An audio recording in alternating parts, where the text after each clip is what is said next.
अभी तक हम लोगों ने जो सीखा है, भाव और भावेश के बारे में हम लोगों ने सीखा है।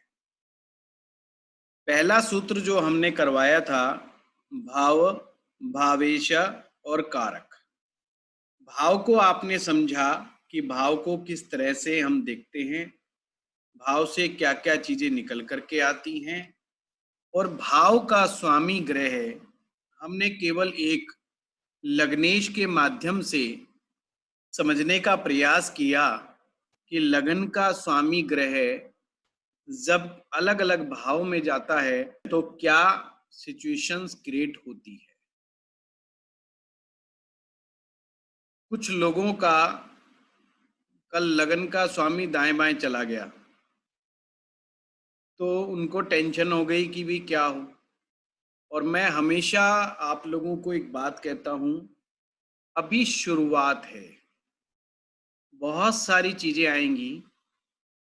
जैसे एक इंसान को केवल पॉजिटिविटी और नेगेटिविटी के एक पैमाने से जब तक नहीं नापा जाता, जब तक उसकी पॉजिटिविटी या उसकी नेगेटिविटी एक्सीड ना कर जाए किसी चीज को लेकर।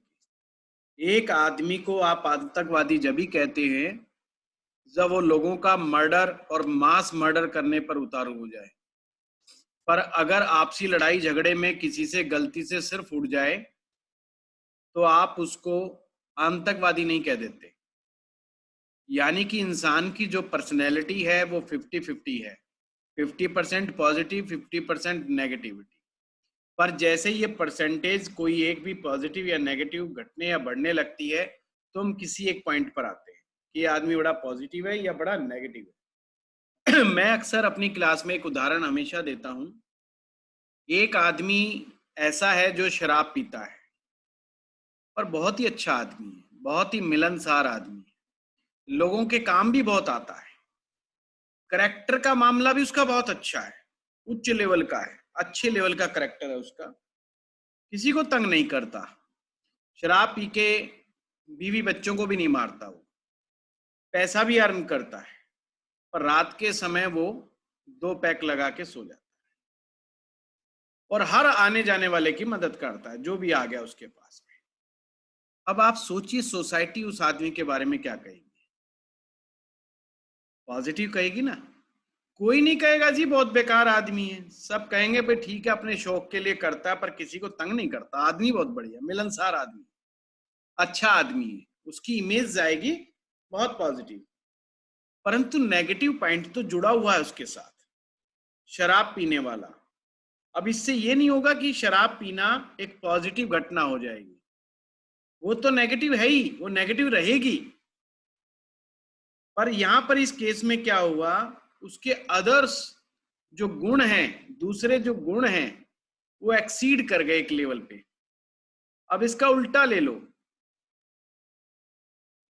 उल्टा करते हैं कि भाई आदमी शराब बहुत पीता है, कमाता बिल्कुल नहीं है, हाँ बीवी बच्चों को भी पीटता है, पड़ोसियों को भी गालियां बकता है शाम के समय, पर करेक्टर बहुत अच्छा है, वैसे किसी को कुछ नहीं कहता।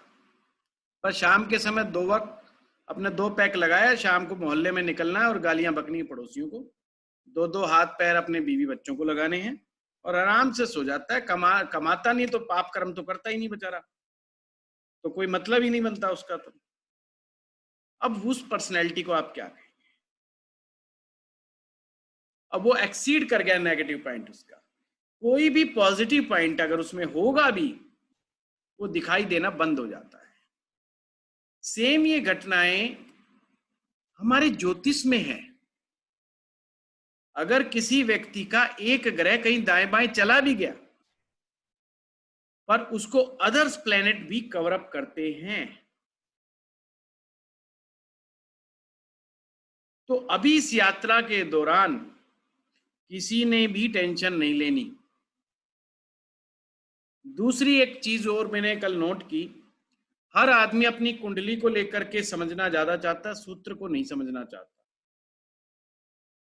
और ये चीज जो है कहीं ना कहीं उनको टेंशन में डाल देती है और मुझे भी टेंशन में डाल देती है, क्योंकि जो लोग मेरे स्टूडेंट पीछे पड़े हैं, इस क्लास में भी हैं, वो जानते हैं मेरे नेचर को। मैं क्लास में थोड़ा स्ट्रिक्ट हूं और पर्सनल बात कभी भी इस प्लेटफॉर्म पर नहीं कहनी चाहिए, मतलब मेरे एंड से नहीं जानी चाहिए। होता क्या है, ये तो कुछ भी नहीं। अगर आप मुझसे लव मैरिज एंड रिलेशनशिप वाला अगर कोर्स कल को खुदा ना खास्ता पढ़ लो, उस कोर्स के भी कुछ स्टूडेंट्स हैं मेरे आपके इस ग्रुप में ही, तो हालत खराब हो जाएगी। इसीलिए मैं उसको सेकंड या थर्ड लेवल पे जाके रह के ऐसे कोर्स करवाता हूँ। अक्सर लोग अपनी कुंडली को जांचते हैं या प्रश्न उनके उठते हैं, और वो वाजिब क्वेश्चन है, वो बेकार क्वेश्चन नहीं है, होते ही हैं। हर आदमी में क्यूरियोसिटी है, और उस समय हमें ऐसी ऐसी बात बोलनी पड़ती है जो काफी नकारात्मक होती है। क्या स्टूडेंट से झूठ बोला जा सकता है? उस लेवल पे, टॉप लेवल पे बेसिक के ऊपर आपको समझाया जा सकता है, पर टॉप लेवल पे आप झूठ भी नहीं बोल सकते। अगर कहीं हम बात डिस्कशन कर रहे हैं कि किसका करैक्टर कमजोर है और किसका हाई है, तो वहां तो झगड़ा हो जाएगा। हर कोई कहेगा जी हमारे ऊपर तो सूत्र ही काम नहीं करता, तो मेरे जैसा आदमी कहां जाएगा। समझने वाली बात है, कभी हताश निराश नहीं होना चाहिए। हर इंसान में नेगेटिविटी होती है और सेम पॉजिटिविटी भी होती है। इस ज्योतिष सीखने का तात्पर्य मात्र इतना है कि हमने अपनी नेगेटिविटी को समझना है और हमने अपनी पॉजिटिविटी की स्ट्रेंथ को बढ़ाना है। केवल यही ऑब्जेक्टिव होना चाहिए। नकारात्मकता हर इंसान के जीवन में होती है। वो कहते हैं ग्रे एरियाज हर व्यक्ति की लाइफ से जुड़े हुए होते हैं। उसका तात्पर्य ये नहीं कि कुंडली का अगर हमें सूत्र पता लग गया तो हमने ओपनली उस चीज को एक मजाक का पात्र बना लेना है। बिल्कुल नहीं, ये तो आप लोगों ने करना ही नहीं, ये तो बहुत बड़ा पाप कर्म है।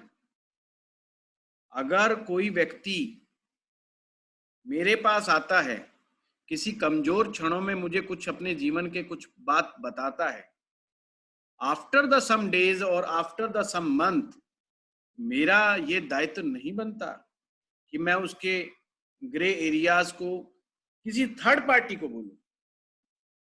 ये बिल्कुल नहीं बनता है। कोई, मैं अपने पर्सनल से पर्सनल दोस्त को भी वो बात नहीं बोलूं। और यही आप लोगों का कर्तव्य आने वाले समय में होना चाहिए। खास करके वो बात जो आपको कुंडली के माध्यम से पता चली, ये एथिकल लेवल की बातें। Never do it. आप पब्लिक के सामने वही बात कीजिए जैसा प्रदर्शन वो पब्लिक के सामने करता है। एक आदमी खुलेआम ड्रिंक करता है, आप उसके बारे में कह सकते हो हाँ जी हाँ बिल्कुल ड्रिंक करता है जी वो आदमी। अब आप उसके बारे में जो मर्जी कहिए, पर अगर आप ये पता करते हैं कि कोई आदमी ड्रिंक करता है कुंडली के माध्यम से, आपको पता लग गया सूत्र से, और पर वो किसी को बताता नहीं कि मैं ड्रिंक करता हूं, वो रात को चुपचाप किसी को पता ही नहीं लगने देता, सो सीक्रेटिव, पर आपको पता लग गया। क्योंकि सूत्र ऐसे अद्भुत सूत्र है, बहुत बड़ा ज्ञान है जी। पता नहीं क्या चीज पता लग जाएगी आपको, क्या चीज हाथ लग जाए सामने वाले के जीवन से, तो आपका हक नहीं बनता इस बात को आप हाईलाइट करें। मैं तो यहां तक कि कोई मेरे से पर्सनल कंसल्टेशन भी लेता है, मैं उसके पर्सनल मैटर को जब तक टच नहीं करता हूं जब तक वो मुझसे ना कहे। जॉब के लिए बात होगी तो जॉब की बात करो, वीकनेस की बात हो वीकनेस की बात करो, डेस्टिनी की बात कर रहा है डेस्टिनी की बात करो। वो बात ही नहीं कर रहा जी मेरी बीवी का क्या हाल है, मेरे बच्चों का क्या हाल है, और आप ले रहे हो देखो जी देखो आपके तो मियाँ बीवी के झगड़े बहुत हो रहे हैं। अरे भाई वो नौकरी की बात पूछ रहा है, वो बात पता है उसको झगड़े हो रहे हैं कि नहीं हो रहे, पर ये बात उसको बिल्कुल अट्रैक्ट नहीं करेगी। सेकंड थिंग, इससे आपकी पर्सनैलिटी उजागर होगी कि आप उन बिंदुओं को छू रहे हो जो अनछुए बिंदु बेमतलब के हैं, जिसको वो डिस्कस ही नहीं करना चाहता। और हस्बैंड वाइफ साथ में बैठे हो, never discuss about the character of a man और women. Never discuss. Husband wife बैठे हुए हैं भाई, क्या मतलब बनता है? अजी आपका तो अफेयर रहा होगा पहले, क्या मतलब बनता है? वो बेचारे बड़ी बड़ी मुश्किल से तो आपस में संभल संभल करके आए हैं आपके पास, और आप उनके पास्ट लाइफ को उधेड़ रहे हो। क्या मतलब? वो पूछना ही नहीं चाहते। जो मुर्दे कब्र में दफन हो गए उनको दफन रहने दीजिए। ज्योतिष में जब ही उन मुर्दों को उखाड़ा जाए जब उनकी आवश्यकता हो। अननेसेसरी मुर्दे कभी भी नहीं उखाड़ने चाहिए, अन्यथा तो ये प्रतिभा का अपमान है, इस सब्जेक्ट का अपमान है। आपको, हर ज्योतिषी को इस बात पे ज्यादा जोर देना चाहिए इस व्यक्ति का भला कैसा। आज ये जिस दुख और संकट के साथ आया है मेरे पास, जिस बेचारा मानसिक स्थिति की गिरावट के साथ आया है, आपने उसको अप कैसे करना, आने वाले फ्यूचर में इसका भला कैसे हो, आपने उस बात पे जरूर कहना डंके की चोट जो उसके लिए खराब है। उसको आगाह करना है, उसको प्रिकॉशंस बताइए, उसको समझाने का प्रयास कीजिए कि तुम गलत ट्रैक पे हो। उस पर पूरा जोर लगाइए आप। अगर वो गलत ट्रैक पे है तो उसमें नहीं चुप होना, उसमें नहीं शांत होना, आपने बिल्कुल डंके की चोट कहना। मैं तो, जो फीमेल होती हैं, स्त्रियां होती हैं, मैं तो उस बात की भी शर्म नहीं करता। अगर वो कहीं एक्स्ट्रा मैरिटल अफेयर चला करके बैठी होती है, मैं एक ही बात कहता हूँ, डिसाइड इट। आपने रॉन्ग पाथ पे जाना है कि राइट पाथ पे जाना है? वो कहते हैं जी राइट, तो मैं छोड़ना पड़े। ये चीज में फंसोगे ही फंसोगे। मैं बहुत दबंग तरीके से कहता हूँ। कई बार जवान लड़के लड़की भाग जाते हैं, भाग जाओ, मैं परवाह नहीं करता उस चीज। कभी परवाह नहीं की तो अब क्या परवाह करूंगा?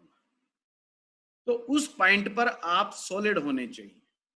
पर जब ही छेड़ने हैं तार, जब आप इसको सीख लो। बिना सीखे पंगेबाजी नहीं, ना अपने बारे में ना दूसरों के बारे में। अभी कोई भी पिक्चर्स ना बनाए, अभी बहुत सारी चीज आएंगी। अभी देखिए ट्विस्ट मैं देता हूं आपको आज की क्लास में। अभी तक आपने भाव भावेश समझा, आज मैं करा रहा हूं आपको कारक। 12 भाव थे, 12 राशियां थी। आज मैं करा रहा हूं 12 भाव के 12 के 12 कारक। समझिए बात को। एक होता है कारक, जैसे अभी तक आपने समझा भाव, भाव का स्वामी, स्वामी का मतलब ओनर, मालिक। आज मैं बात करूंगा रक्षक, सेवियर। हर भाव का कोई ना कोई ग्रह सेवियर होता है, बचाने वाला होता है, या बिगाड़ने वाला भी होता है। किसी के भाव के तो दो दो तीन तीन भी सेवियर होते हैं। आज का क्लास पढ़ने के बाद आपको पता चलेगा हम कितनी बार डूबते हैं, पर उससे भी कई गुना बार परमात्मा हमें उससे निकालने के लिए आपके पास अपने दूत भेज देता है। बेशक वो ग्रहों के रूप में हो, निकलने के रास्ते बहुत छोड़ता है परमात्मा आपके पास। कोई ग्रह इधर उधर हो जाए तो फिर उन्होंने कारक को भेज दिया। कारक मैंने फिर से मैं कहूंगा, भाव की स्ट्रेंथ को डिसाइड करने वाला एक फैक्टर है ये भी। अब चलो आओ समझते हैं इसमें। अब आपने कुछ चीज समझने के लिए समझनी है, और कारक फिक्स होते हैं, ये ध्यान रखना। हर व्यक्ति की कुंडली में कारक फिक्स है। जैसे भाव फिक्स है ना, मैं कहूं कि पहला भाव कौन सा, आप सब समझ जाएंगे, फर्स्ट भाव, ये फर्स्ट यहां से है।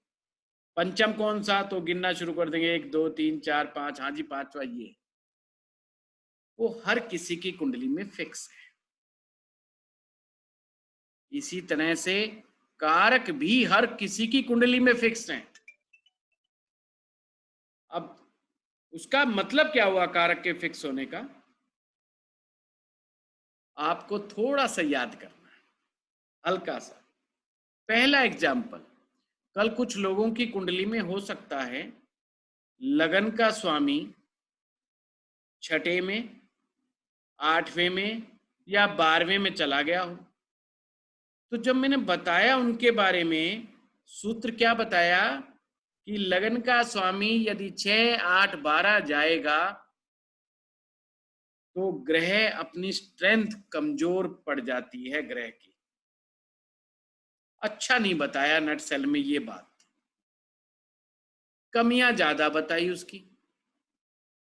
वो सूत्र तो रहेगा, वो सूत्र नहीं बदलेगा। अब किसी के मकान का मालिक, घर का मालिक अगर किसी भी कारण से कमजोर हो जाए, देखो मालिकाना हक तो उसी का रहेगा। ऐसा नहीं है कानून में कि अगर आदमी बूढ़ा हो गया तो उसको उसकी प्रॉपर्टी से बेदखल कर दिया जाए। एक सेवियर चीज और होती है। हमारे घर परिवारों में क्या होता है, परिवार वाले ही लोग सेवियर होते हैं। जैसे किसी के पिता ने प्लॉट ले रखा है, पिता कमजोर हो गए 90 साल के, अब ये मतलब थोड़ी बनता है कि कोई तीसरा आएगा और उसके प्लॉट पे कब्जा कर लेगा। उसके बेटे पहुंच जाएंगे जी लठ उठा करके, भाई हमारे प्लॉट पे तू कौन होता है कब्जा करने वाला, ये तो हमारे पिताजी का प्लॉट है। अब समझिए बात को इस स्टोरी से, जो बेटा प्लॉट पे गया है झगड़ा करने, प्लॉट उसका नहीं है। पर आप ये भी नहीं कह सकते कि भाई वो उसके साथ कनेक्टेड नहीं है, प्लॉट के साथ है, प्लॉट के साथ कनेक्टेड है, पर कानून की निगाह में कनेक्टेड नहीं है। वो कानून की निगाह में तो 90 साल वाला व्यक्ति ही कनेक्टेड है, बेटा कनेक्टेड नहीं है। पर इनडायरेक्टली आने वाले समय में, फ्यूचर में, वो बेटा ही उस प्लॉट का ओनर बनेगा, ये भी सब जानते। वो सेवियर है, और सेवियर जितना स्ट्रांग होगा, ध्यान से समझने वाली बात है, सेवियर जितना स्ट्रांग होगा उतनी ही अच्छी रक्षा कर पाएगा अपने प्लॉट की। इस पॉइंट को आप शायद समझ गए होंगे। अब पहले भाव का कारक ग्रह सूर्य है, फर्स्ट हाउस का कारक सूर्य ग्रह। क्या मायने हैं इसके? इसका सिंपल सा मायना है, अगर लगन का स्वामी 6, 8, 12 में चला गया, तुरंत चेक करो सेवियर प्लेनेट का क्या हाल है। उससे जो डायरेक्ट नहीं, इनडायरेक्ट जो जुड़ा हुआ हाउस, सॉरी प्लेनेट है, उसके क्या हाल चाल है। अब दो स्थितियां बनेगी, या तो वो ग्रह जो कारक ग्रह कमजोर होगा या ताकतवर होगा, दो में से एक ही काम होगा, या तो कमजोर हो जाएगा या ताकतवर हो जाएगा।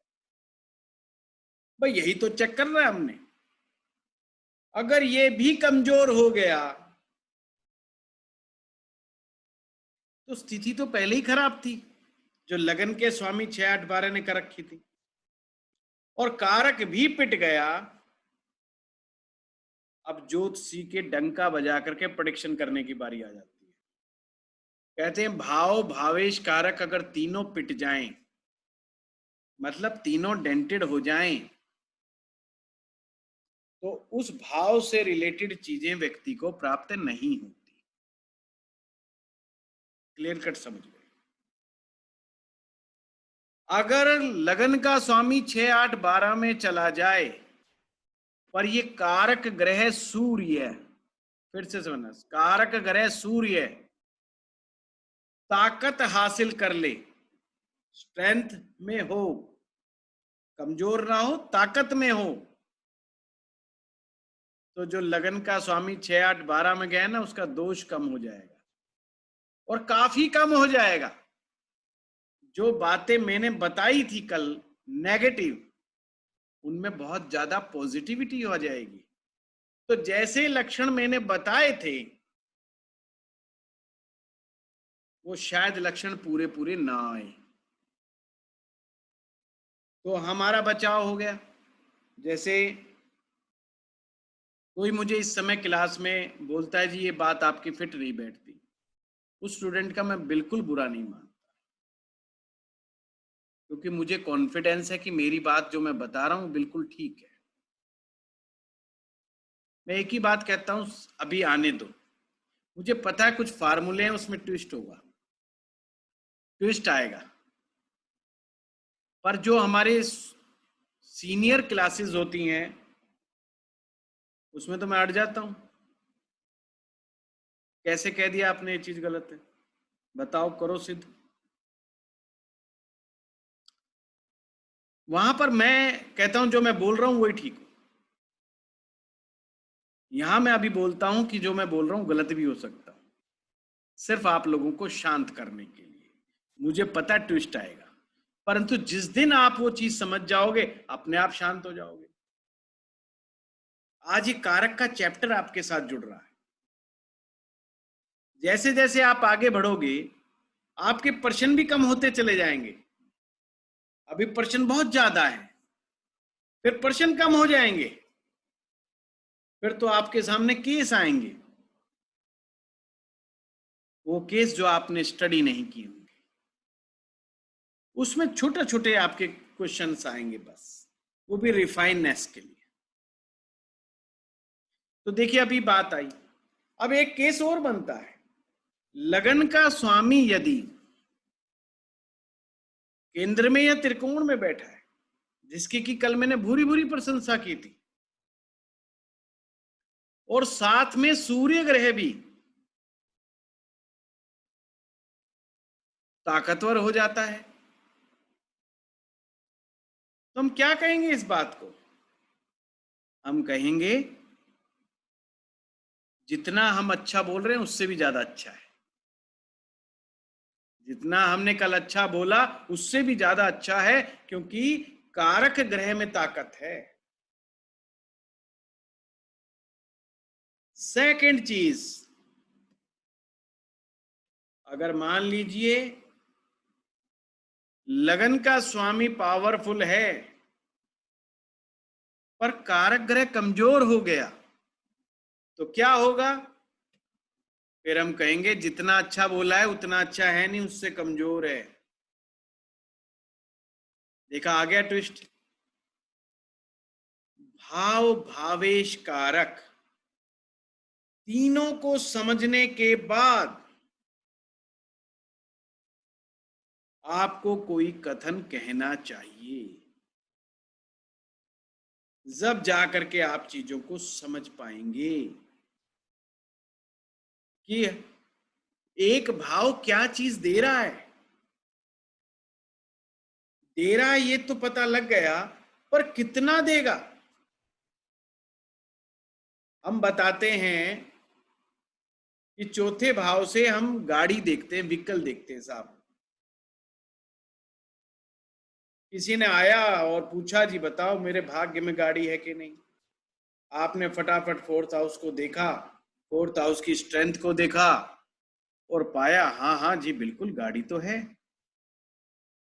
बंदा भी खुश हो जाता है। नेक्स्ट क्वेश्चन उसका आता है, कितनी गाड़ी, कितनी गाड़ियां मैं ले पाऊंगा? अब ये कैसे पता लगे? कितनी गाड़ी को कौन डिसाइड करता है? इसके लेवल हैं, ये लेवल डिसाइड करेंगे। अगर कारक ग्रह डिसाइड करेगा कि कितनी आएंगी, कैसे एक ज्योतिषी बताता है अरे तेरे भाग्य में बहुत है तू टेंशन मत ले, बिल्कुल परवाही मत कर, सिंपल सी बात है। वो ये देखता है लगन का स्वामी कितना स्ट्रांग है, साथ में वो देखता है कारक ग्रह कितना स्ट्रांग है। दोनों ही जब चीजें मिल जाती हैं, सॉरी तीनों चीजें, भाव भावेश और कारक तीनों मिल जाते हैं, वो आपको बताते हैं कि क्या चीज कितनी मात्रा में आपको मिलेगी, कब मिलेगी और कैसे मिलेगी। तीनों ही बातें। कैसे एक ज्योतिषाचार्य कह देता अरे तेरे तो भूलक्ष्मी हो गए, कहां चक्कर में पड़ रहा है, यहां तो तू एकड़ों में तेरे जमीनें होंगी, लिखा हुआ तो कुछ भी नहीं है। वो क्या देख रहा है? वो कारक ही तो देख रहा है, वो भाव ही तो देख रहा है, वो भावेश ही तो देख रहा है। तो लास्ट का मामला जो है कारक के ऊपर आके टक जाता है भाव से। कारक किसी व्यक्ति का मजबूत है तो उसको चीज मिलेगी, इस चीज का याद ध्यान रखना। जैसे फॉर एग्जाम्पल, कभी कभी किसी व्यक्ति की पहली मैरिज नहीं चलती, वो हमारे पास आ गया, कहता है जी मैरिज नहीं चली, तलाक हो गया, सेकंड मैरिज करूं कि ना करूं? बड़ा वाजिब क्वेश्चन है। कहीं ऐसा तो नहीं भाग्य में ही ऐसा लिखा है कि मैरिज चलनी ही नहीं, और नहीं चलनी तो फिर करना भी क्यों, फिर उस रास्ते जाएं क्यों जब सफलता आई नहीं? वाजिब क्वेश्चन, नो डाउट। हम क्या करते हैं, सीधा उठा करके उसके कारक की स्टडी करते हैं। सप्तम भाव का कारक ग्रह शुक्र है, पुरुष के विवाह के सुख का कारक भी शुक्र है, तो हमें शुक्र की स्टडी करनी है। अब शुक्र की जो स्टडी हम कर रहे हैं, अगर वो सही है, मतलब ताकत में है, सही का मतलब पहली मैरिज टूट गई कोई बात नहीं, उसे आप प्रमोट कीजिए, उसको मोटिवेट कीजिए कि सेकंड मैरिज कर। अगर शुक्र ग्रह कमजोर हो, फिर वो करने वाला भी हो भी रही हो तो उसको आगाह करो, ये ग्रह बड़ा कमजोर है, कारक ग्रह शुक्र काफी कमजोर है, मैरिज दूसरी भी नहीं चलेगी। हाथ पैर जोड़ के काम चला लें तो चला लें, बाकी कुछ दम नहीं है। कौन डिसाइड कर रहा है? वीनस। वीनस कौन? ये सप्तम भाव का कारक ग्रह है जी। इसी प्रकार लड़की, महिला के जीवन में पहली मैरिज नहीं चली तो हम फिर कारक को पकड़ते हैं। महिला के लिए विवाह के सुख का कारक ग्रह गुरु होता है। अगर वो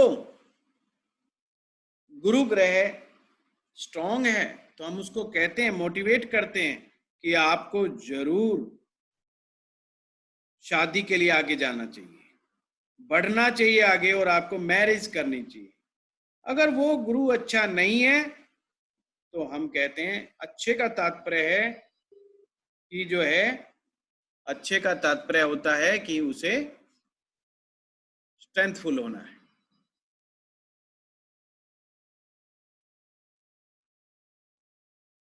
बेटा नीचे वो भिजवा ना, भिजवा पीछे। तो अब आपको समझ में आ रहा है। अब चलो दूसरे भाव की तरफ चलते हैं। दूसरे भाव में हो सकता है कुछ लोगों के धन का स्वामी ग्रह अच्छे भाव में ना गया हो, सेकंड हाउस में ना गया हो, कोई बात नहीं। आप हो सकता है कि आपको लगे रे धन कहां से आ रहा है, सेकंड हाउस का लॉर्ड तो नीच राशि में चला गया, हो सकता है ना, नीच का चला गया, नीच राशि में, अब नीच का होते कमजोर हो गया। तो सेकंड हाउस का कारक परमात्मा ने एक और दे दिया, वो है गुरु, जुपिटर, बृहस्पति। इसलिए बृहस्पति ग्रह को जरूर चेक करें धन के लिए। जितना मजबूत बृहस्पति होगा, जितना स्ट्रेंथफुल बृहस्पति होगा, व्यक्ति के धनाढ्य होने के चांसेस उतना। तो मैंने कही थी वो वाली मत लेकर आइए, फिर तो आज ले आया है। तो आप समझे, तो सेकंड हाउस के लिए रक्षा करने के लिए सेकंड हाउस के एक गुरु बैठे हैं। धन नहीं आ रहा, फिर से समझना, धन नहीं आ रहा, घर में बरकत नहीं हो रही, पैसा फंस जाता है, कम मात्रा में आता है, बड़ी मशक्कत के साथ आता है। ये धन संबंधी सामान्य समस्याएं सभी के साथ कुछ ना कुछ कभी ना कभी लगी रहती है। अगर कोई व्यक्ति कंटिन्यूस इस बात की कंप्लेंट कर रहा है, check the Jupiter planet. Jupiter planet की स्ट्रेंथ को चेक करना है कि वो कहां पर बैठा है। अब आप कहेंगे ये भी एक समस्या है कि कहां पर बैठा है, ये तो बड़ा मुश्किल है। कैसे पता करें कि किस कारक ग्रह को हम कैसे माने? सबसे ज्यादा सिंपलेस्ट फार्मूला बताता हूं आपको, सिंपलेस्ट ज्योतिष की दुनिया में। सिंपल ये याद रखो कि केंद्र त्रिकोण में बैठा है या नहीं। सिंपल। कारक ग्रह केंद्र या त्रिकोण में बैठा है या नहीं। अगर कारक ग्रह केंद्र या त्रिकोण में बैठ जाए तो उसे आपने मजबूत मानना है अभी के लिए। और यदि केंद्र त्रिकोण से बाहर चला जाए, कैसे जाएगा? दूसरे भाव में हो जाए, तीसरे में चला जाए, छठे भाव में आ जाए, आठवें में आ जाए और फिर 12वें में चला जाए, तो उसे कमजोर मानिएगा उस कारक को। वो कारक कमजोर हो गया। अब कमजोर होने का मतलब ये है कि सारा दारमदार धन के स्वामी ग्रह के ऊपर हो गया।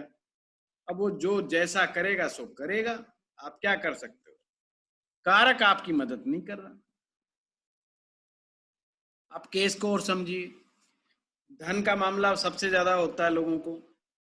भाव, भावेश और कारक, तीन चीजें हैं। भाव को कैसे चेक करना है?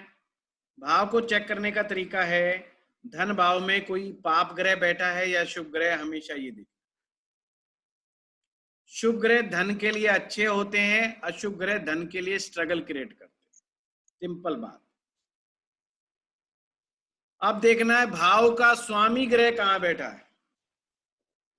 तो भाव का स्वामी ग्रह का फिर फार्मूला बता देता हूं। छठे में, आठवें में, 12वें में नहीं होना चाहिए। कौन नहीं? कुंडली के छठे, आठवें, 12वें में नहीं, दूसरे भाव से छठा, आठवां और 12वां। तीसरा आपको बता दिया कारक। कारक गुरु को चेक कर लीजिए।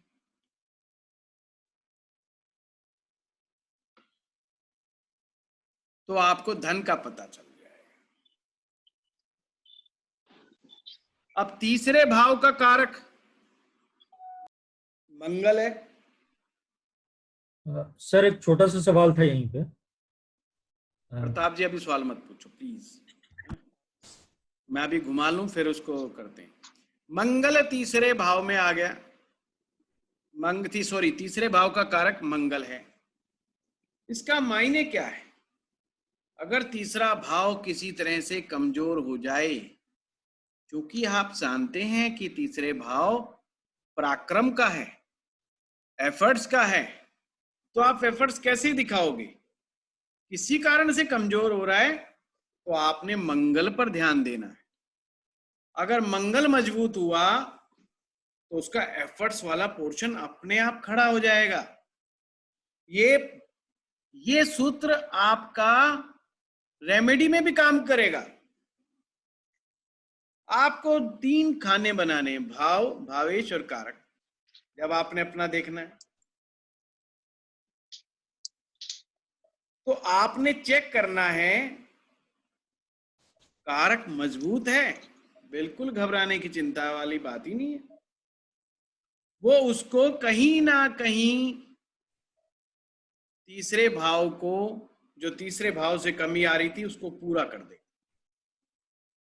किसी व्यक्ति का मंगल मजबूत देखते हो, तीसरा कुछ भी हो साहब, बंदे में एफर्ट्स करने का दम भी है, लड़ने का दम भी है और पराक्रम दिखाने का दम भी। कुछ ज्योतिषी तो कारक को ही पकड़ते हैं, सिर्फ कुंडली देखी, अरे कारक चेक करते रहते हैं बस, और फट बता देते हैं जल्दी, फास्ट। पर मैं नहीं कहूंगा उस फार्मूले पे अभी आप जाइए। अभी आपको प्रैक्टिस करना है। भाव, भावेश, कारक, हर भाव के लिए आपने सेम फार्मूला अपनाना है। भाव, भावेश, कारक,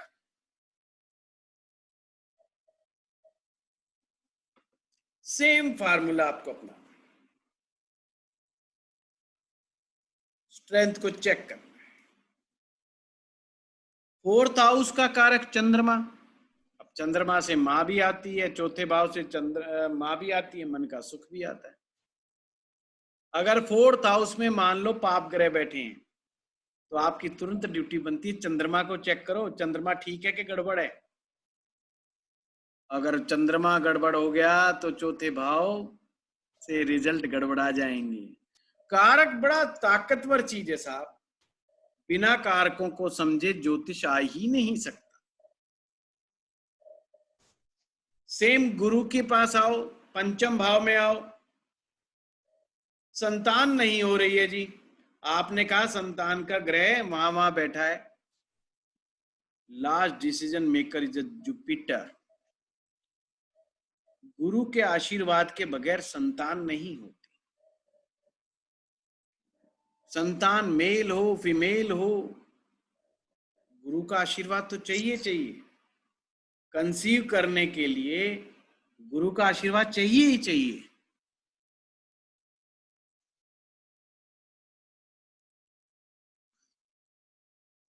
बच्चे आपके आज्ञाकारी बने, बच्चे आपकी संस्कृति को फॉलो करें, गुरु का आशीर्वाद होना ही चाहिए।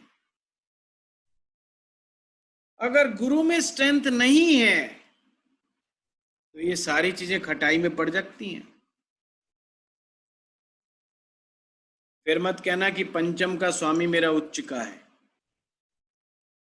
अगर गुरु पिट गया कुंडली में तो मामला गड़बड़ हो सकता है,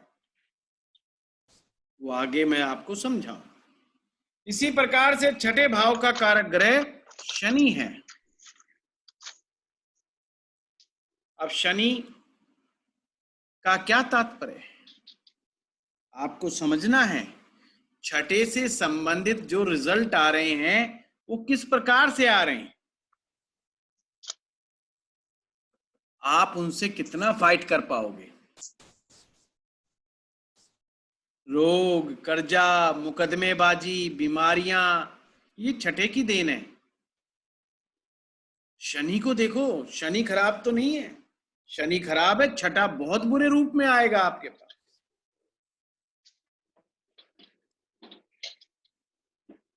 देखा होगा ना, कई बार लोगों की गाड़ियों को बैंक वाले ले जाते हैं, मकान की कुड़की हो जाती है, कर्जा चुका ही नहीं पाते।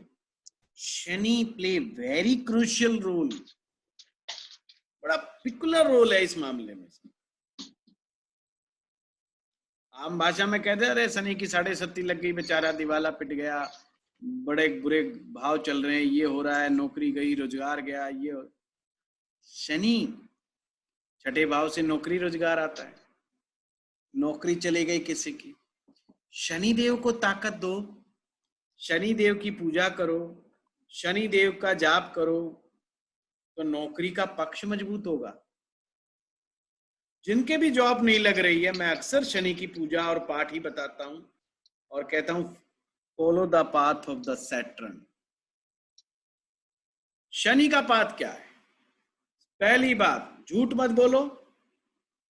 दूसरी बात, मेहनत करो, खूब मेहनत, मशक्कत, कंटिन्यूअस मेहनत करो, यानी कि एक ही दिन करनी है, कंटिन्यूअस मेहनत करो।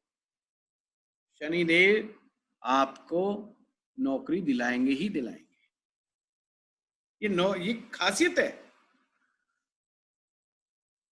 सप्तम भाव कारक ग्रह शुक्र, किसी की कैसी ही मैरिज लाइफ खराब हो,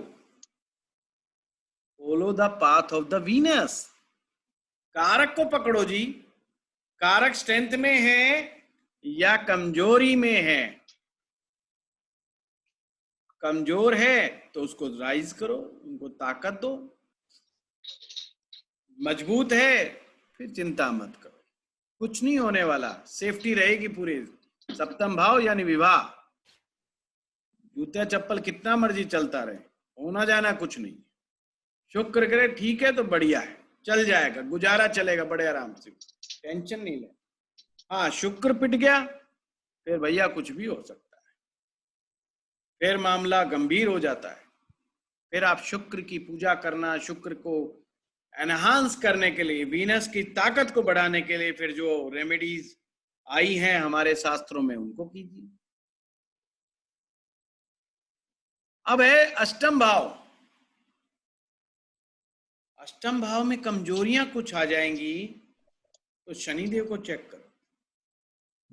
यहां पर एक सूत्र थोड़ा एडिशनल है कि शनिदेव अष्टम भाव में आकर के बड़े खुश हो जाते हैं और बड़े दीर्घायु दे देते हैं, मतलब उम्र को बहुत लंबा कर देते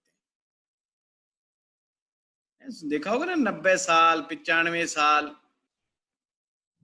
अबव 80 की एज शनि महाराज की प्रसन्नता का विषय है। जितना अच्छा शनि, एज भी उतनी अच्छी लंबी। चंद्रमा, शनि और लग्नेश, ये तीन चीजें मिलकर के डिसाइड करती हैं एज को। चलिए वो आगे कभी विषय आएगा जब बात करेंगे। कहने का मतलब शनि का अष्टम भाव में बैठ जाना दीर्घायु को दिखाता है।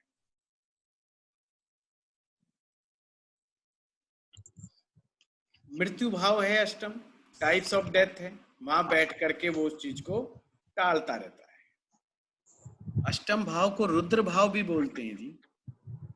रुद्र का मतलब भगवान शिव, 11 रुद्र हैं, 11 रुद्रावतार। आपको मालूम ही होगा, 12 आदित्य होते हैं, 11 रुद्र हैं, 8 वसु हैं। ये भी बड़ी अच्छी मैथोलॉजिकल स्टोरीज हैं। इनमें जरूर 12 आदित्य कौन है, 11 रुद्र कौन है, बड़े ही अद्भुत। अष्टम भाव में गड़बड़ हो जाए, अष्टम भाव से वो बीमारियां आती हैं जो असाध्य हो। असाध्य, असाध्य का मतलब जिनको साधना ठीक ना किया जा सके, ठीक ना किया जा सके, वो असाध्य बीमारियां, या ऐसी बीमारियां जो छिपाने योग्य हो, जैसे पाइल्स की प्रॉब्लम है, वो इस बात को बताता थोड़ी है, तो अष्टम भाव से आती है। अब यहां पर अगर ऐसी कोई समस्या है, follow the path of the Saturn. Shani खुश, अष्टम खुश, follow the path of the Rudra avatara, follow the path of the Rudra. Rudrabhishek, Rudrabhishek करवाना चाहिए, अष्टम के दोष नष्ट होते हैं। रुद्राष्टकम का पाठ होना चाहिए, रुद्रा अष्टाध्यायी का पाठ होना चाहिए। नमक चमक विधि से कराएं, चाहे सड़ंग विधि से कराएं, चाहे अति रुद्री कराएं, लघु रुद्री कराएं, वो आपके ऊपर है, वो आपका अलग अलग केस टू केस वेरी करता है। इसी प्रकार से नवम भाव में जाएं। भाग्य की कमी महसूस हो रही है, मैंने जब नवम भाव कराया था तो बड़ा जोर दिया था और स्पेशल कहा था ये गुरु का घर है। भाग्य समझ रहे हो कि रुका हुआ है, भाग्य की बाधा है, और अगर हस्त रेखाओं में जो भाग्य रेखा होती है अगर वो रुक जाए या किसी की कमजोर बनी हुई हो, तो भी मैं कहता हूं go to your Guru, follow the path of the गुरु। गुरु के पाथ को फॉलो करने लग जाइए, भाग्य रुका हुआ खुल जाएगा, भाग्य संबंधी बाधाएं कम हो जाएंगी। ये मैं कारक की ताकत बता रहा हूं कि कारक कितना इंपॉर्टेंट रोल अदा करते हैं। अब नवम भाव में कोई ना कोई गड़बड़ हो ही जाती है भाई। भाग्य भाव में इतना आसान, हर कोई इतना भाग्यशाली नहीं होता कि बिना कुछ करे सब कुछ मिल जाए। तो गुरु ग्रह का प्रभाव, यानी कि गुरु को नमन करने से ये भाग्य भाव ठीक होता है। जरा सबका प्लीज म्यूट करवा दीजिए। सूर्य, मंगल, शनि दसम भाव में जब जाते हैं, जिसे हम हाउस ऑफ कर्मा बोलते हैं, हाउस ऑफ एक्शन बोलते हैं, यहां तो 3 ग्रह परमात्मा ने दे दिए। लोग कहते हैं हमारे पास रोजगार नहीं। मैं अक्सर कहता हूं बेरोजगारी एक मूर्खता की घटना है। मैं बेरोजगारी को मूर्खता से और अकर्मण्यता से इससे जोड़ता हूं।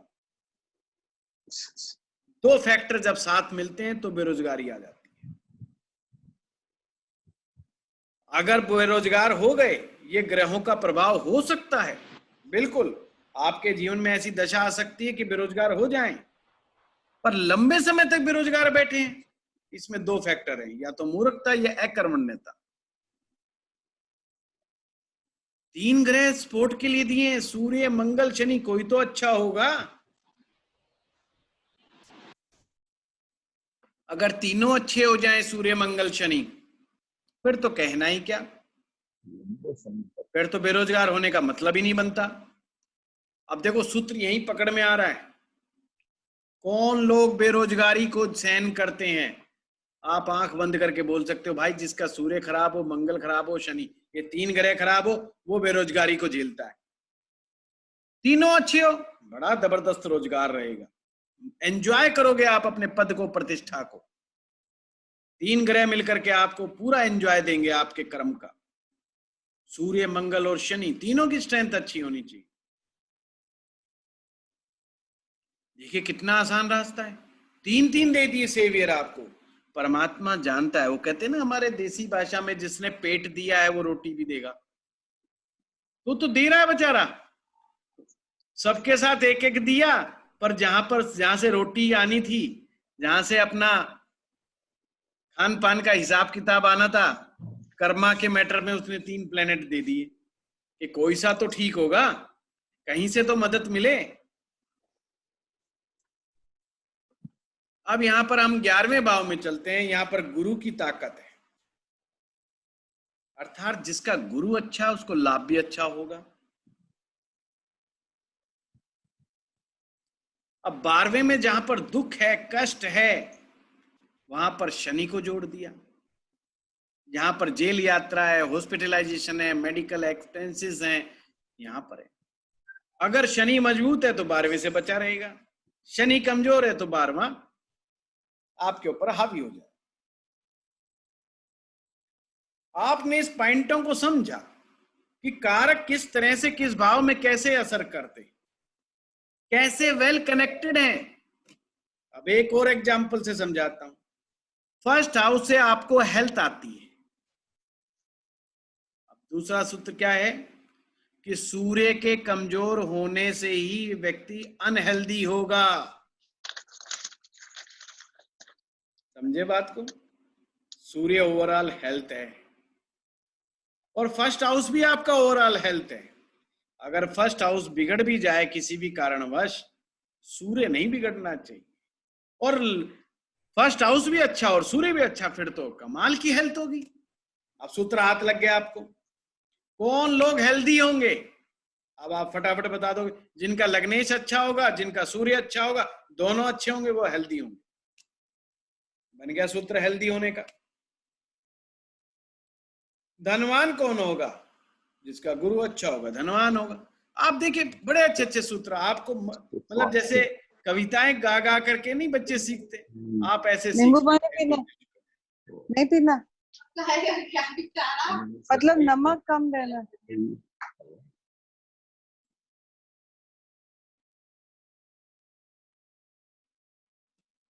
कुछ लोगों ने म्यूट नहीं करा, म्यूट कर लीजिए, है ना। जगदीश जी आपने म्यूट नहीं कर रखा। ठीक। हेलो जगदीश जी, सुन रहे हैं आप बात? जगदीश जी, जी जगदीश जी इसको म्यूट करो, तुरंत म्यूट करो। सर गलती से दब गया था, गलती से, सॉरी। कोई बात नहीं, म्यूट करो फटाफट। जी हम सबको नींबू पानी चाहिए अब।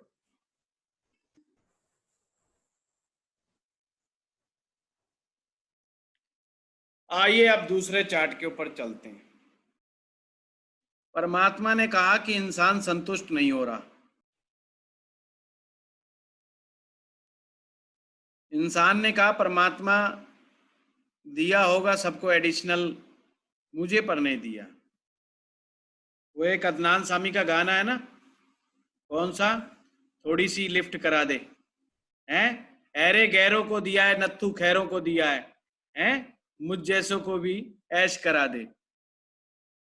तो पहुंच गया अदनान सामी की तरह एक दिन इंसान जो है भगवान के पास, तो भगवान ने कहा भाई एडिशनल दे दो।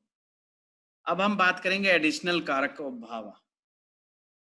अगर आपका यहां से भी कोई चीज चूक हो जाए तो एडिशनल कारक आपकी हेल्प करेगा। अब देखिए मैं बोल रहा हूं, मैं कह रहा हूं हेल्प करेगा, ये नहीं कि वो मल्टीप्लायर बना देगा आपको। मल्टी मिलियनेयर बना देगा, पर हाँ आपको उससे वंचित भी नहीं रहने देगा।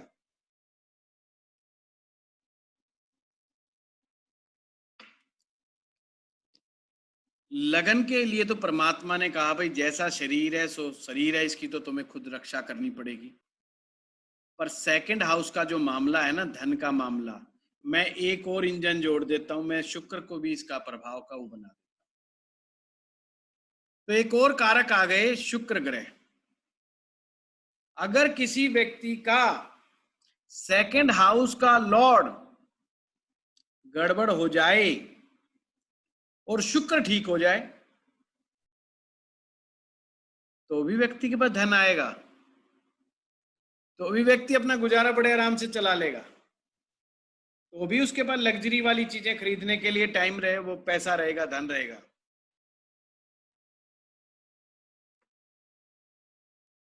आप चौथे भाव पे चलिए। चंद्रमा तो था ही था, जो प्राइमरी कारक है वो तो यूं के यूं रहेंगे, कहां कहां एड ऑन हुआ उसकी बात है। एड ऑन फोर्थ हाउस में कर दिया शुक्र ग्रह को। शुक्र ग्रह से तो चौथे भाव से तो मन की शांति देखते हैं ना। इसका मतलब अगर शुक्र ग्रह किसी का अच्छा है, अगर शुक्र ग्रह किसी का अच्छा है तो मन में खुशी रहेगी, मन में हैप्पीनेस रहेगी, फोर्थ हाउस आपका अपने आप ठीक हो जाएगा। पॉइंट समझे? और ये ध्यान रखना, हमारे भारतीय ज्योतिष में शुक्र ग्रह जो हैं वो आपकी धर्मपत्नी है, और आपकी धर्मपत्नी ठीक है तो मानसिक स्थिति बिल्कुल सही बनी रहेगी और घर का वातावरण बिल्कुल बढ़िया रहेगा। इसलिए वो शुक्र है, कहते हैं ना शुक्र है, सरदारों में कहते हैं शुक्रियाना, वही शुक्रियाना है कि परमात्मा सब कुछ ठीक है। अब एक एडिशनल कारक पंचम भाव में भी है, गुरु तो आपने लिखा ही, सूर्य को और नोट कर लो। पंचम भाव क्रिएटिविटी है, पर क्रिएटिविटी में तो बहुत सारे लोग हैं। सूर्य अगर अच्छा हो जाएगा तो आपकी क्रिएटिविटी को नेम फेम बहुत मिलेगा। पॉइंट पकड़ा आपने? क्रिएटिव तो हैं, पर सूर्य भी साथ में अच्छा हो जाए तो क्रिएटिविटी को नेम फेम मिलेगा।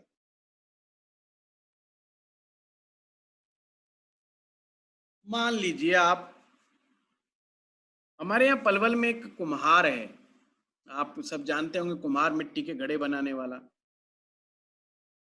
वो ऐसी कलाकृतियां मिट्टी से बनाता है, उसको राष्ट्रपति का अवार्ड मिला हुआ, राष्ट्रपति का इनाम दिया हुआ बुला करके राष्ट्रपति भवन में, उसको प्रशस्ति पत्र वगैरह भी मिले हुए हैं, बड़े अवार्ड जीतता है वो।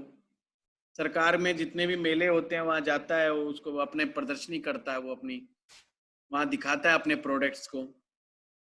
आप देखिए ना, सूर्य का साथ मिलते ही गवर्नमेंट के द्वारा रिकॉग्नाइजेशन कितनी आसानी से कला को मिल जाती है। हरिवंश राय बच्चन कवि तो थे ही थे, साथ में गवर्नमेंट के साथ उनके बड़े अच्छे रिलेशन थे। इंदिरा गांधी की गांधी फैमिली से उनके बड़े अच्छे रिलेशन थे, बहुत इनाम पाए, बहुत सम्मान मिला। इवन उनकी कविताओं को पाठ्यक्रम की पुस्तकों में लगा दिया गया। यानी कि क्रिएटिविटी को गवर्नमेंट ने रिकॉग्नाइज किया, बड़ा सम्मानित किया। कुछ बहुत अच्छे जिंदगी में कलाकार आपको मिलेंगे, बड़े क्रिएटिव लोग मिलेंगे, पर उनको जानता कोई नहीं है। उनकी क्रिएटिविटी को रिकॉग्नाइज नहीं हो पाती उनकी क्रिएटिविटी। क्या कारण है? सूर्य कमजोर पड़ जाता है। देखिए कारक कैसे काम करते, अद्भुत तरीके से। इसी तरीके से आप छठे भाव में जाएंगे तो एक और कारक लगा दिया, मंगल। मैंने कहा नौकरी चली गई, शनिदेव की पूजा करो। मुकदमा लग गया, मंगल की पूजा करो। छठे भाव में उसके आने वाली चीजों से फाइट कैसे किया जाए, जूझा कैसे जाए, मंगल का बलाबल इस बात को डिसाइड करता है। जैसे किसी की भी नौकरी चली जाए, सबसे पहले वो पंडित जी की दक्षिणा बंद कर देता है। पंडित जी नौकरी तो है ही नहीं, तो मैं आपको दक्षिणा क्या दूं? तो मैं तो कहता हूं चल कोई बात नहीं भाई, करते हैं तेरी मदद। परंतु आप ये देखिए, मंगल उनका अवश्य कमजोर मिलेगा, पर जिनका मंगल स्ट्रांग है वो जूझते हैं, वो फाइट करना जानते हैं और स्थितियों के अंदर कैसे रोल अपना अदा करना है उस चीज को भली भांति समझते हैं। ऐसे ही सप्तम भाव में जहां पे शुक्र अकेले थे, यहां पर गुरु महाराज भी आ गए। अब इसको ये मत समझना ये ग्रह इन भाव में बैठे होने चाहिए, बिल्कुल मत समझ लेना। ये कारक ग्रह कहीं भी बैठ सकते हैं, बस आपने तो इनकी स्ट्रेंथ पर ध्यान देना है। जैसे कौन स्ट्रेंथ देखने का तरीका बताया, भाई केंद्रीय त्रिकोण में बैठे हैं या नहीं बैठे, सिंपल। उच्च के होके बैठे हैं, स्वग्रही होकर के बैठे हैं, अच्छे बैठे हैं, केंद्र में बैठे हैं, स्वग्रही बैठे हैं, उच्च के बैठे हैं, इसका मतलब बहुत अच्छी स्ट्रेंथ है। तो अपने कारक भाव की ये रक्षा करेंगे, उनमें जो कमियां आई हैं उन कमियों को पूरा करेंगे ये। शनि अष्टम में इसको कोई नहीं मिला। नवम भाव में गुरु के साथ सूर्य और जोड़ दिया, यानी कि भाग्य में रुकावट है तो सूर्य की पूजा कर लीजिए, भगवान श्री हरि विष्णु जी की शरण पकड़ लीजिए, नारायण जी का ही मंत्र जाप कर लीजिए, मां गायत्री मंत्र का ही पाठ कर लीजिए, भाग्य की बाधाएं हट जाएंगी, क्योंकि सूर्य भी मदद करता है आपके भाग्य को चमकाने के लिए। तो केवल 2 ग्रह इंपॉर्टेंट है भाग्य को चमकाने के लिए, गुरु और सूर्य। अब दसम भाव में 2 और एडिशनल कारक लगा दिए। भगवान ने कहा भाई रोटी रोजी का रोजगार का तो कुछ ना कुछ करते रहना चाहिए व्यक्ति के लिए, तो उन्होंने 2 ग्रह और जोड़ दिए, गुरु और बुध। क्या कहा, बुध बुद्धि है और गुरु ज्ञान है। अगर आपके कर्म के साथ बुद्धि और ज्ञान 2 चीज मिल गई तो भी दसम भाव में आई हुई कमियों को पूरा कर देगा। देखा कितनी जबरदस्त बात। यानी आपके कर्मा को सुधारने के लिए, कर्मा को ठीक करने के लिए भगवान ने 5-5 ग्रह लगा दी,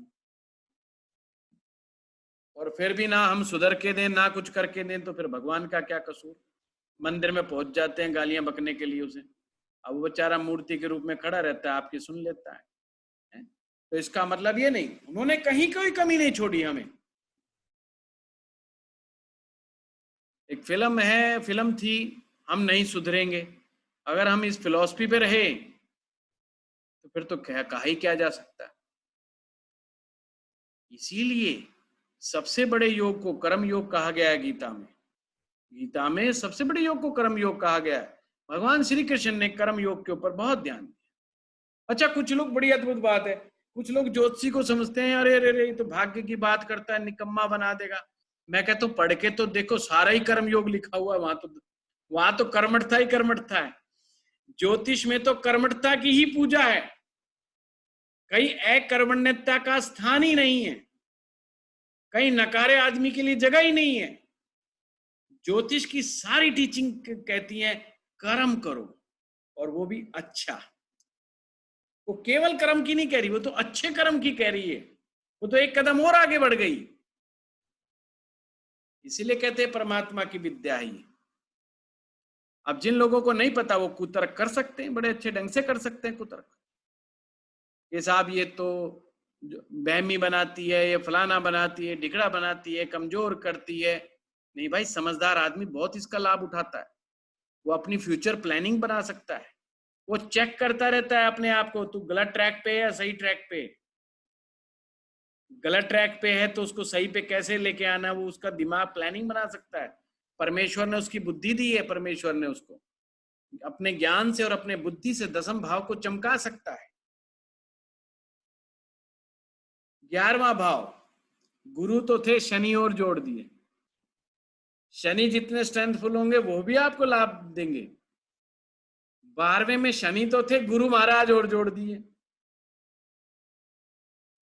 उन्होंने कहा कोई बात नहीं, खर्चा जा रहा, बार बार डॉक्टर के पास जाना पड़ता है, बार बार हॉस्पिटल में जाना पड़ता है, दवाइयों पे खर्चा करना पड़ता है, जेल का संकट होता है, या बार बार अपनी जन्मभूमि छोड़ के भागना पड़ता है।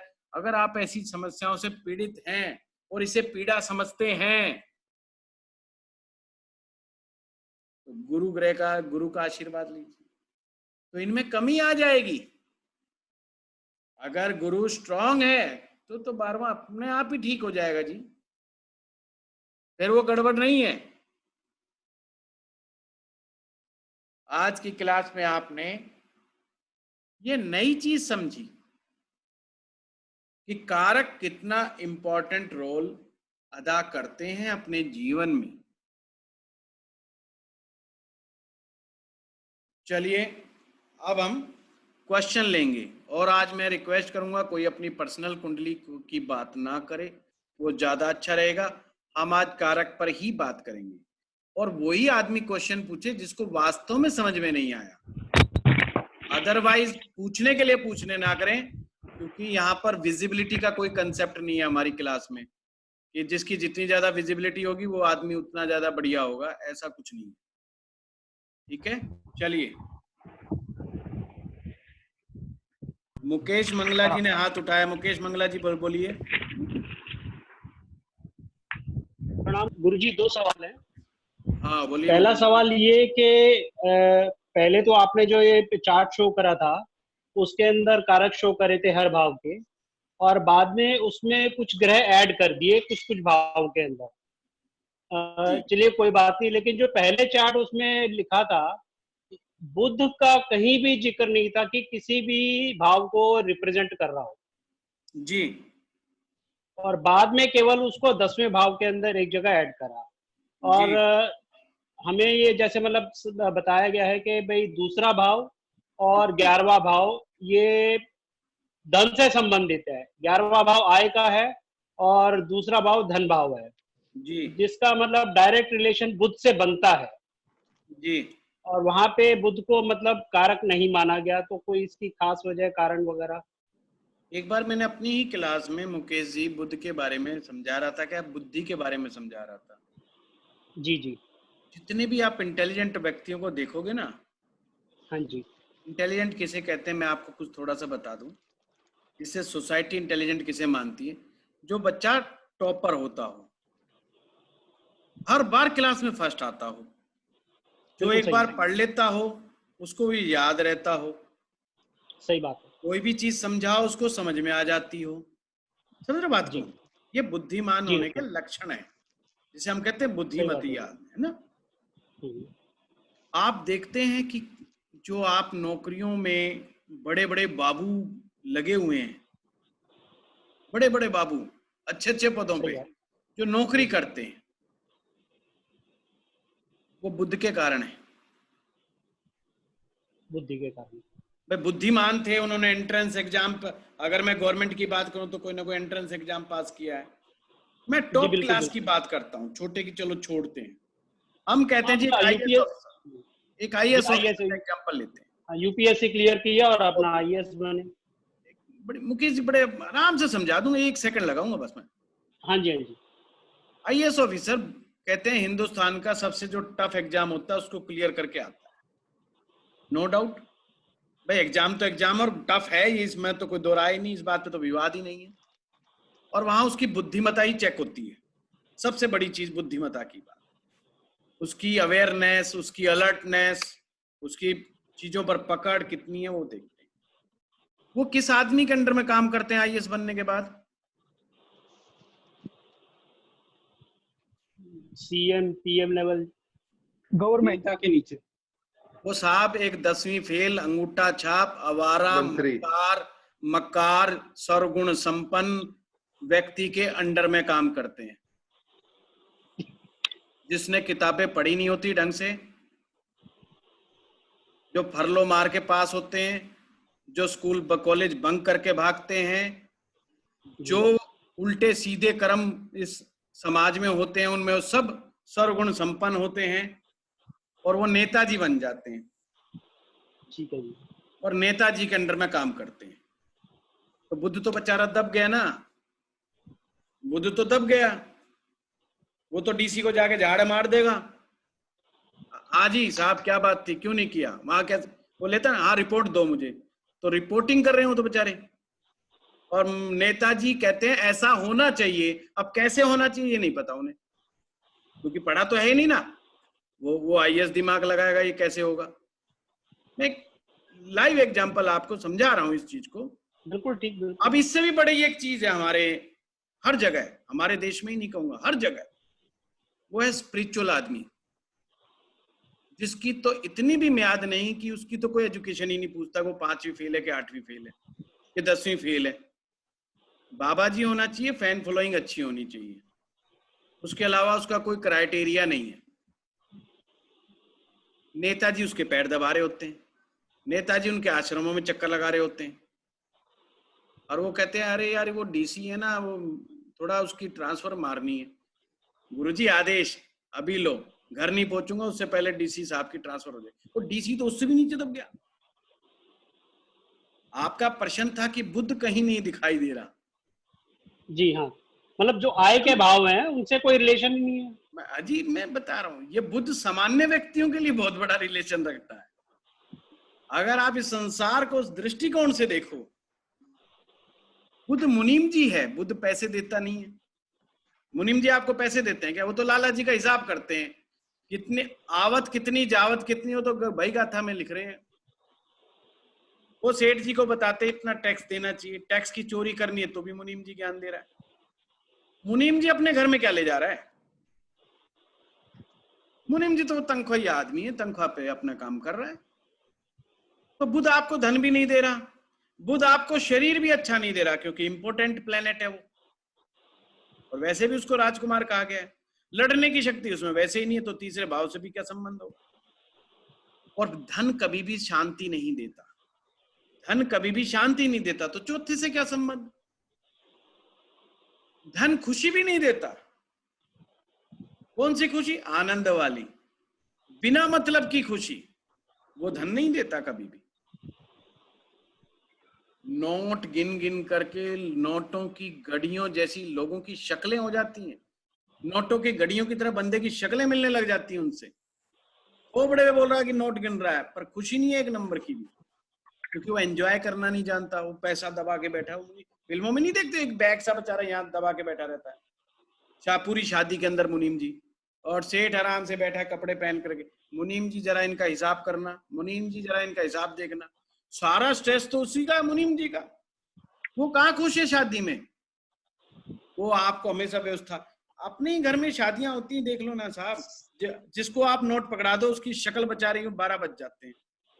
अक्सर जीजा या फूफा को पकड़ा देते हैं हम लोग, कहते हैं पकड़, और वो कहते हैं शक्ल बना के बैठे रहते हैं, वो बेचारे पैसे की टेंशन में होते, कोई ले ना जाए, नहीं तेरे सिर चिप जाएंगे पैसे। कहाँ है एंजॉय? सारे लोग डांस कर रहे हैं, कौन डांस कर रहा है? जिसकी जेब में पंजी नहीं है, वो 2 पैक लगा के खूब डांस कर रहा है। मुनीम जी पैसे दबा ये बात को, कहाँ है बुद्ध? छठे भाव में ताकत का खेल है, बुद्ध की ताकत नहीं है। सप्तम भाव, फिर वो हिजड़ा प्लेनेट है, इंपोर्टेंट प्लेनेट है, वो शादी में क्या मदद करेगा? आप देखिए वो मदद कहाँ कर रहा है, उसका काम है बुद्धि देना। अब बुद्धि का जो लेवल है सबका अलग अलग है। हमेशा क्रिएटिव लोगों ने राइज किया है, बुद्धिमान की गारंटी नहीं है पर क्रिएटिव की गारंटी है। शाहरुख खान को हिंदुस्तान में इतना पसंद करते हैं, कभी एजुकेशन उठा के देख लीजिएगा। और ऐसे पता नहीं, अरुणा ईरानी थी एक कलाकार, अभी भी है शायद, और परमात्मा लंबी उम्र दे, वो कहती थी मैं तो 5वीं 6वीं पास हूँ। हेलन कहती है मैं 3री क्लास पास हूँ। कहते थे हेलन की जब फिल्म आती है तो यहाँ चवनिया ठन्निया लुटा दिया करते थे लोग। आप सोचिए बुद्ध कहाँ फिल्में चला करती उनके नाम से। सोचो करोड़ों की इंडस्ट्री, एक फिल्म पे करोड़ रुपया लग रहा है, पर चल किसके नाम पे रही है? जिसने बेचारे ने किताब उठा के नहीं देखी। कारक आपको रियल ज्ञान कराते हैं कि ये दुनिया, ये संसार है क्या। बुद्ध सामान्य बुद्धि देता है, लेन देन के हिसाब किताब करने की बुद्धि देता है, प्रैक्टिकल ज्ञान देता है। सिर्फ नेताओं के जाते हो आप, नेता जब भोजन बांटता है, नेता जब भोजन खिलाता है, नेता जब चाय पिलाता है तो गिनती नहीं करता, कौन आया कौन खा गया कौन पी गया कभी परवाह नहीं करता। पर एक हिसाबी किताबी आदमी मुनीम जी टाइप का एक लिखता रहता, अच्छा फलाने के घर से वो आया, अच्छा फलाने के घर से तो 2 आ गए हैं, ये तो 3 कैसे आ गए पट्टे। हम तो 4 जाएंगे, लिख लो, नोट कर लो, 3 आए थे। ये हिसाबी किताबी, ऐसे लोग कभी राइज नहीं कर पाते एक लेवल से। समझ गए बात मंगला साहब? जी जी, एक चीज और पूछूंगा। तो पहला भाव जैसे बुद्धि का भाव है, जी तो जिनके सूर्य क्या कहते हैं, तो उसमें भी है, और पांचवा भाव क्रिएटिविटी का है। जी, वहां बुद्ध का रोल जैसे रहेगा क्रिएटिविटी में और बुद्धि में?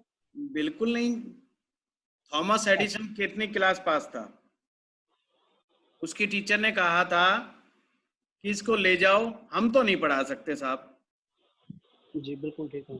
आप स्टोरियां पढ़िए, वो आविष्कार किया था बल्ब का, जो जिसकी रोशनी में बैठ करके हम लोग पढ़ रहे हैं, ठीक है। और हर जगह उसने धक्के खाए। अखबार बेच रहा था, किसी ने थप्पड़ मार दिया, कान से और बहरा हो गया। आप सोचिए बुद्धि कहाँ, किस आविष्कार में बुद्धि से काम हुआ? रेडियो एक्टिव किरणों का आप नाम ले लो, रेडियम का आप आविष्कार देख लो, मैडम क्यूरी की स्टोरी पढ़ के देख लो आप। कहाँ है दिमाग? एक्सीडेंटल हुए। न्यूटन कौन सा भाई यूनिवर्सिटी पास आउट था? उसने एक पॉइंट पर बस फोकस कर लिया, ये सेब नीचे क्यों गिरा, लग गया। कभी आप इन साइंटिस्टों की स्टोरियां पढ़िए। हम लोग केवल डिग्रियों को बुद्धिमत्ता से जोड़ लेते हैं, और मैंने तो बड़े बड़े डिग्रीधारी लोगों को पागल देखा है, जिनको लोक व्यवहार की कमी होती है, जिनको इंसान के साथ कैसे बिहेव करना है उनको ये नहीं पता होता। और असली चीज जीतती है। नेताजी क्यों जीत जाते हैं? नेताजी को लोक व्यवहार की कहानी बहुत आती है, वो शक्ल देखते पढ़ लेते हैं, वर्मा जी को क्या कहना है और शर्मा जी को क्या कहना है। उन्होंने लोक व्यवहार का ज्ञान सीखा है साहब, इसलिए वो नेता होता है हमारा। वो चेहरा पढ़ना जानता है कि मंगला साहब से कैसे बात करनी है, प्रताप जी से कैसे बात करनी है, अश्वनी जी से कैसे बात करनी है, वो जानता है। पढ़ा लिखा दिमागी आदमी, पीएचडी होल्डर नहीं जानता ये मेरे किस काम आएगा। वो तो अपने कुर्सी पे बैठा बैठा किताब पढ़ते, हाँ कैसे एंटर किया, पूछा था, टाइम लिया था, हुआ था, उसके सर पे चढ़ जाएगा, बंदा कहेगा गलती होगी, दोबारा नहीं आऊंगा इसके पास। ये लोक व्यवहार है। आप उसके कितने काम आ सकते थे, उसने कभी दिमाग ही नहीं लगाया। पर नेताजी जानता है आपसे वो क्या काम ले सकता है। अगर उसे पता चल जाए ना कि मंगला साहब मुझे वोट नहीं देंगे और मेरे किसी काम के नहीं, फिर वो बताएगा कि मंगला साहब से कैसे ट्रीटमेंट करना है। और उसे पता चल जाए मंगला साहब के पीछे 50 वोट हैं, मंगला साहब के नहीं पैर पकड़ लेगा, तो वो बिल्कुल दिमाग नहीं लगाएगा कि मैं 500 करोड़ का आदमी हूं और मंगला साहब नहीं है, पर वो पैर पकड़ लेगा। और जो पीएचडी धारी होगा वो पैर नहीं पकड़ेगा, वो कहेगा मैं इतना पढ़ा लिखा, मैं कैसे पैर पड़ जाऊं। इसीलिए उनकी प्रोफेसर बन जाएंगे, वाइस चांसलर बन जाएंगे, उनको ऐसी जगह लगा दीजिए तो आम पब्लिक से जुड़ाव नहीं होता। और वही व्यक्ति विजेता है जिसको पब्लिक डील करनी आती है, वही राइज करता है। और धंधे का खिलाड़ी, बिजनेसमैन भी वही है जिसको पब्लिक डील करनी आती है। जो पब्लिक की नब्ज को जानता है वही धंधेबाज है साहब, बाकी तो सब दुकानदार है। वो बात सही है, बिल्कुल। फिर कहाँ है बुद्ध? अच्छा, एक सवाल और है गुरुजी, ये चौथे भाव से हम माता को देखते हैं, वाहन को देखते हैं और अपना भूमि को भी देखते हैं। तो मंगल जैसे भूमि का कारक है, तो मंगल कारक ग्रह नहीं हुआ यहाँ पे चौथे भाव में? चौथे भाव का कारक होता भी नहीं है। अभी ग्रहों का कारक तो और करवाया जाएगा आपको आगे। मंगल छठे भाव का कारक है, मंगल तीसरे भाव का कारक है। हाँ, जमीन का कारक अभी जब ग्रहों का इंडिपेंडेंट कारक और आएंगे अभी, है ना, वो जो है डिसाइड करेंगे कि मंगल जमीन का कारक। ग्रहों मतलब आइटम वाइज जैसे अभी जैसे सूर्य पिता का कारक है। हाँ जी, हाँ जी, हाँ जी, का कारक है। हाँ जी, सूर्य गवर्नमेंट का कारक है। अब ये कहाँ कराएं? बिल्कुल ठीक है जी, अभी कराऊंगा ना। अच्छा, मंगल लड़ाई का कारक है, ये तो हम बोल देते हैं। जमीन का कारक है, मैनेजमेंट का कारक है, फायरवर्क्स का कारक है, तो बहुत सारी चीज करानी है। ऑपरेशंस का कारक है, एक्सीडेंट का कारक है, कहाँ करवाया अभी, आएगा। अच्छा, एक लास्ट सवाल गुरुजी। हाँ जी। शनि छठे, 8वें और 12वें भाव का कारक है जी। तो अगर शनि की प्लेसमेंट इनके अलावा किसी और भाव में हो जाए, चाहे वो मालिक किसी भी घर का हो, वो बात नहीं हो रही है अभी, लेकिन प्लेसमेंट किसी जब कारक का देखते हैं मुकेश जी, मैं शॉर्टकट में आपके पॉइंट को समझ गया, मैं आधी बात समझ जाता हूँ बंदा क्या पूछना चाह रहा है। जब भी हम एज ए कारक किसी प्लेनेट को देखते हैं तो हम ये नहीं देखते किस भाव का स्वामी, बिल्कुल ठीक, इंडिपेंडेंट स्टडी होती है, ठीक है ना। जी हम नेक्स्ट गुरुजी, सर अभिलाष बोल रहा हूँ सर। हाँ मंजीत बताइए। गुरुजी जैसे भी आपने बताया, हमने बारी बारी पढ़ा, पहले कारक पढ़ा, फिर कारक के बाद हमने एडिशनल कारक भी पढ़ा। इन्हें कारक ही बोलते हैं, ये मेरे समझाने का एक वो था ढंग, क्योंकि कई जगह अच्छा एडिशनल कारक लिख देते हैं अलग से, तो मैंने इसलिए एडिशनल समझाया है बस। अच्छा, बट ये काम इकट्ठे करते हैं बिल्कुल। जैसे आपने पहले समझाया कि गुरु जो है शनि है, जैसे धन के कारक को समझिए कि यहाँ पे दो कारक हो गए, गुरु और शुक्र। अब मान लीजिए किसी व्यक्ति का सेकंड हाउस का लॉर्ड मजबूत है और शुक्र भी बढ़िया है और गुरु भी बढ़िया है। अब आप उसको कहना पड़ेगा कि भाई तेरे को जिंदगी में पैसे की कमी नहीं है, तू तो सोच सही बात है कमाना कितना है, बस काम अपने आप होगा। तो अगर ठीक है गुरुजी, तो एक जैसे दोनों में से कोई भी एक, हाँ जी ठीक है बोलिए। दोनों में से कोई भी एक ग्रह अगर नहीं स्ट्रांग है तो वो नीचे भी वो उसको नेगेटिवली भी इम्पैक्ट करेगा। मैं समझाता हूँ, जैसे शुक्र किसी का कमजोर हो गया, शुक्र एंजॉय का प्लेनेट है, पर धन का भाव मजबूत है और गुरु मजबूत है, तो गुरु तो धन देगा और धन का स्वामी भी धन दे रहा है जी। तो पिता कौन? शुक्र। तो शुक्र एंजॉय नहीं देगा, तो वो व्यक्ति धन के चक्कर में इतना बिजी रहेगा, वो एंजॉय नहीं कर पाएगा, पर धन बहुत कमाएगा। गुरुजी मैं एक क्वेश्चन पूछना चाह रहा हूँ। इफेक्ट होगा, ठीक है गुरुजी, ऐसे थैंक यू गुरुजी। गुरुजी एक क्वेश्चन था मेरा, अगर जो जैसे आपने बताया शनि 6, 8, 12 का मालिक होता है, अगर इन कारतत्व होता है, सॉरी, अगर इन किसी भी घर में वो बैठ जाते हैं तो वो पॉजिटिव रिजल्ट्स की तरफ ज्यादा फोकस करेंगे ना? मैं थोड़ा सा बस हाँ या ना में आप मेरे को बस जवाब दे दीजिए। केवल अष्टम में शनि अच्छा होता है, बाकी डिफरेंट सिचुएशन में देखा जाता है शनि ग्रह की क्या स्थिति है। गुरुजी हाँ जी, ये जो आपने सेकंड वाला चार्ट बताया है, ये यूनिवर्सल है या एज्यूम करें हमने कि ऐसे गुरु और शुक्र होगा तो सेकंड हाउस में, मतलब गुरु तो है, ये ऋषि का लिखा हुआ है, इसमें मेरा कोई रोल नहीं है। अच्छा, ये मतलब ये यूनिवर्सल, मतलब जो उन्होंने ऋषि का जो मेरा तरीका वो मेरा है, बाकी सब कुछ ऋषि का लिखा हुआ है। मतलब गुरु और शुक्र सेकंड हाउस के मालिक होते हैं, मतलब मालिक नहीं होते, कारक होते हैं, कारक होते हैं। और फोर्थ में चंद्रमा और शुक्र होते हैं, और जैसे फिफ्थ में गुरु और सूर्य, यानी ये सब वहां पर मैटर करते हैं। इनके अलावा कुछ और आ जाएगा तो वो पकड़ रहे हैं, ध्यान से सुनिए। जरूरी नहीं कि यहाँ बैठे तो माने जाएंगे कारक, कहीं भी बैठे, सिर्फ आपने देखना है केंद्र में बैठे हैं या त्रिकोण में बैठे हैं, बस। केंद्र त्रिकोण में बैठेंगे कारक ग्रह तो अच्छे हैं, तो स्ट्रेंथ आएगी।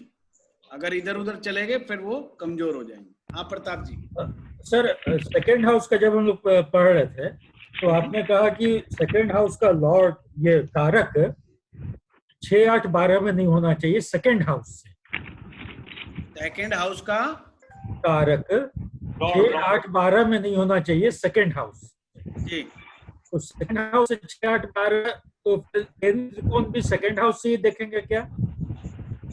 छठे अगर हमने ये देखना है 6, 8, 12 तो देखना है सेकंड हाउस को फर्स्ट हाउस मान के गिनती की जाए।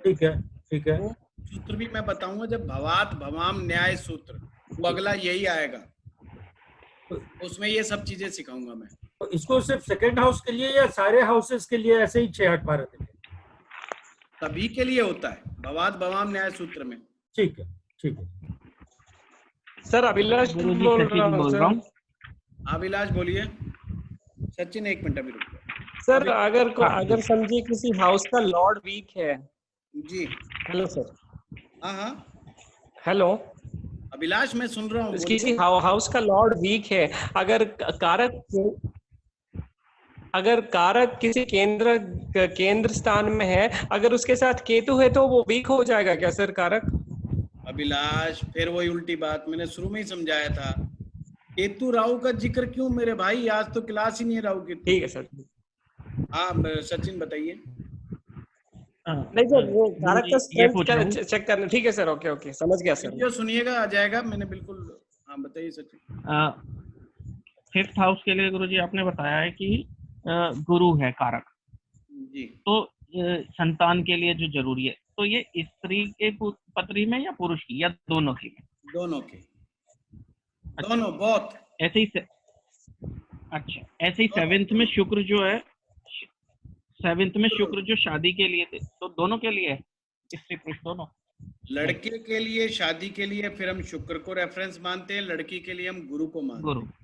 पर आफ्टर मैरिज गुरु और शुक्र दोनों फिर अपने आप में रोल अदा करते हैं। शादी करवाने में पुरुष के शुक्र और लड़की की शादी कराने में गुरु, पर आफ्टर मैरिज फिर गुरु और शुक्र दोनों मिलकर डिसाइड करते हैं कि घर गृहस्थी कैसे चलेगी। अच्छा, यानी सेकंड मैरिज के गुरु जी, सेकंड मैरिज के लिए क्या? नहीं, कारक तो चाहे 10 शादी करो वो तो वैसे ही रहेंगे। अच्छा, कारक तो हमेशा। गुरुजी गौरव बोल रहा हूँ। हाँ गौरव बोलिए। गुरुजी, एक आपने बताया था जैसे कि कारक जो है लगन और त्रिकोण में होना चाहिए। सॉरी, कारक जो है त्रिकोण और केंद्र में हो तो मजबूत माना जाता है। तो जैसे गुरुजी थोड़ा सा मुझे समझना था, अगर कारक उसी भाव में बैठ जाए, कुंडली में जैसे मंगल 6th हाउस का कारक है और 6th हाउस में बैठ जाए, तो उसको स्ट्रांग माना जाएगा क्योंकि वो ना त्रिकोण में है गुरुजी ना केंद्र में है। एक सूत्र आएगा, कार को भाव नाशाए। जी गुरुजी, वो जब मैं कराऊंगा ये चीज कंसेप्ट क्लियर हो जाएगा। ठीक गुरुजी। ठीक, आप सभी का बहुत बहुत धन्यवाद। धन्यवाद गुरुजी। सर जी, धन्यवाद गुरुजी। धन्यवाद गुरुजी। आप डालिएगा ग्रुप के ऊपर, डालिए कैसी क्लास लगी, क्योंकि आप सीरियस क्लासेस चल रही हैं। ठीक है जी गुरुजी, धन्यवाद। जी गुरुजी।